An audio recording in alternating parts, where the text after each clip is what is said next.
Gap 26 here, just your tips, repairs, and hobbies. Got this special tool here to cut these supports away. Okay. Do the bottoms here.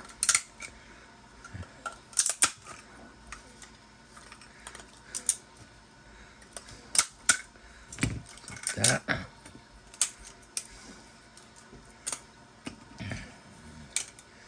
Be very careful taking the supports off.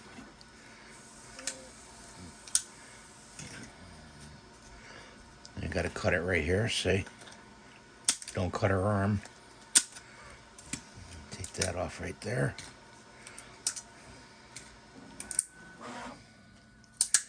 And just wiggle it a little bit like that. Got a little piece here.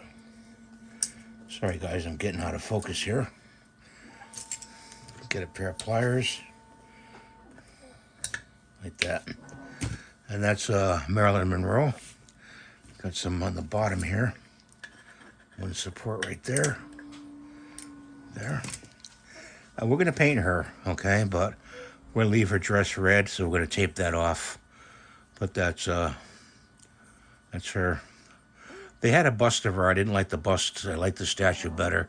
So this is about 6 inches tall, 113 millimeters. Thanks for watching. Have a great day, and God bless you. Please rate, subscribe, and give a thumbs up. Bye for now.